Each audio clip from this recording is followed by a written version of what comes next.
Assalamualaikum warahmatullahi wabarakatuh. Perkenalkan kami dari kelompok 7. Di sini kami ingin mempresentasikan tugas kelompok bahasa Indonesia yang berjudul jenis-jenis paragraf. Perkenalkan, nama saya Syafa Radila. Nama saya Enggi Agustina. Nama saya Faidla Malia Safitri. Nama saya Nabila Syakirah. Nama saya Diva Lemnita Putri.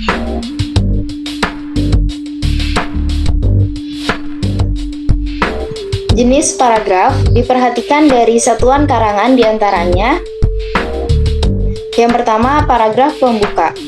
Menurut Nasuca dan Rohmadi, jenis paragraf pembuka atau paragraf pendahuluan merupakan paragraf yang terletak di awal karangan sebagai pengantar pokok pikiran penulis yang ditempatkan pada bagian pendahuluan. Paragraf ini sebagai pengantar untuk sampai kepada pokok pembicaraan dalam karangan. Paragraf pembuka merupakan paragraf pembuka akan mengantarkan pembaca pada pembicaraan. Misalnya, tulisan tentang cerita dongeng Cinderella selalu ditulis pada zaman dahulu kala, hiduplah. Cobalah dengan gaya yang berbeda. Misalnya, pembuka pada cerita Cinderella ini adalah kisah tentang sepasang sepatu yang mengubah nasib seorang gadis. Yang kedua, fungsi paragraf pembuka. Yang pertama, sebagai gambaran secara keseluruhan isi karangan yang akan disajikan oleh penulis. Yang kedua, untuk menarik minat pembaca. Yang ketiga, untuk mengungkapkan aspek pokok dalam karangan. Selanjutnya ada paragraf isi. Paragraf isi adalah paragraf inti yang berisi bagian-bagian pokok dalam suatu karangan. Pada paragraf isi inilah inti pokok pikiran dituangkan. Jumlah paragraf isi sangat bervariasi. Hal-hal yang diperhatikan dalam jenis paragraf ini dengan jelas dan eksplisit. B. Perlu dijaga keserasian dan kelogisan antar paragraf. C. Pengembangan paragraf dapat menggunakan jenis paragraf ekspositoris, argumentatif, deskriptif, dan naratif. Hal teknis penulisan seperti kutipan, sumber kutipan, penggunaan bagan diagram, grafik, kurva. E. Menyiapkan uraian pokok masalah yang disintetiskan sebagai bahan paragraf kesimpulan.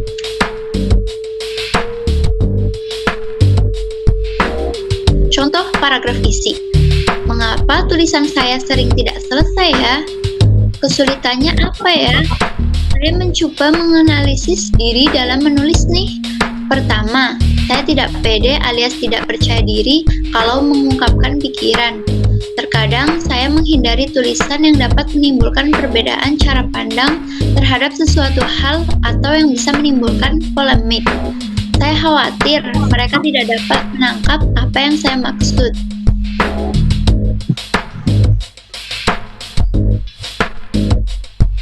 Paragraf penutup. Paragraf penutup adalah paragraf yang menyimpulkan atau mengakhiri sebuah karangan, yaitu bagian penutup atau kesimpulan. Paragraf penutup adalah paragraf yang terdapat pada akhir tulisan atau yang mengakhiri sebuah tulisan. Biasanya, paragraf penutup ini berisi kesimpulan dari semua pembahasan yang telah dipaparkan pada paragraf penghubung. Hal-hal yang perlu diperhatikan dalam penyusun paragraf penutup ini antara lain: A. Paragraf ini tidak boleh terlalu panjang dan tidak saja memutuskannya. B. Ini ditampilkan sebagai cerminan sebuah kesimpulan. C.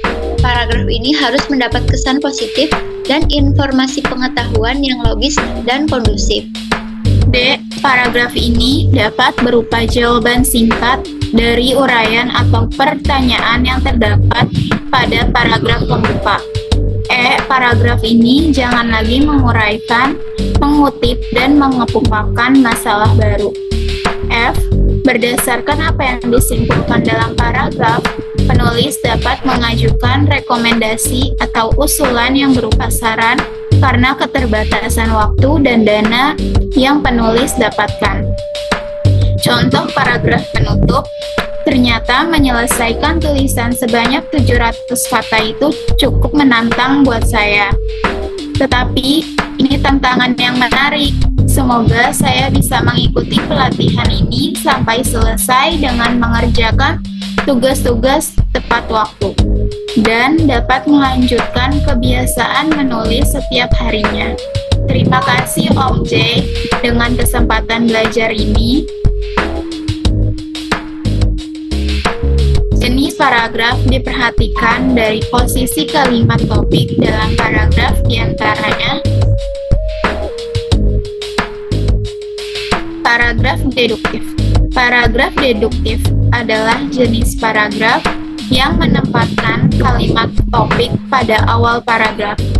Paragraf deduktif adalah paragraf yang letak kalimat pokoknya di tempat bagian awal paragraf, yaitu paragraf yang menyajikan pokok permasalahan terlebih dimulai dengan pernyataan umum yang disusun dengan uraian atau penjelasan khusus. Contoh paragraf deduktif: tenaga kerja yang pandai adalah tenaga kerja yang mempunyai kemampuan akademis memadai sesuai dengan disiplin ilmu tertentu. Terampil artinya mampu menerapkan kemampuan akademis yang dimiliki disertai kemampuan pendukung yang sesuai untuk diterapkan agar diperoleh hasil maksimal. Paragraf deduktif induktif. Paragraf deduktif induktif adalah jenis paragraf yang menempatkan kalimat topik pada awal dan akhir paragraf. Paragraf campuran ditandai dengan terdapatnya kalimat utama di awal dan akhir paragraf deduktif induktif. Kalimat pada akhir paragraf umumnya menjelaskan atau menegaskan kembali gagasan utama yang terdapat pada awal paragraf. Contoh paragraf campuran: dalam kehidupan sehari-hari, manusia tidak dapat dilepaskan dari komunikasi. Kegiatan apapun yang dilakukan manusia seperti menggunakan sarana komunikasi, baik sarana komunikasi yang sederhana maupun yang modern. Kebudayaan dan peradaban manusia tidak akan bisa maju seperti sekarang ini tanpa adanya sarana komunikasi. Paragraf ineratif dan paragraf tanpa kalimat topik. Yang pertama, paragraf ineratif adalah jenis paragraf yang meletakkan kalimat topik pada tengah paragraf.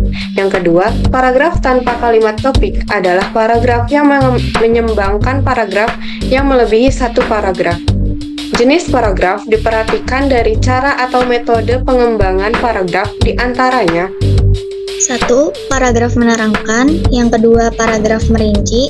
Yang ketiga, paragraf contoh. Yang keempat, paragraf buktian. Yang kelima, paragraf pertanyaan.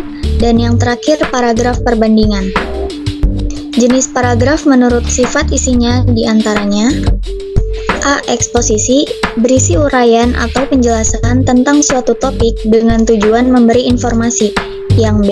Argumentatif, bertujuan membuktikan kebenaran suatu pendapat atau kesimpulan dengan data atau fakta konsep sebagai alasan atau bukti. Yang C. Deskriptif, berisi gambaran mengenai suatu hal atau keadaan sehingga pembaca seolah-olah melihat, merasa, atau mendengar hal tersebut.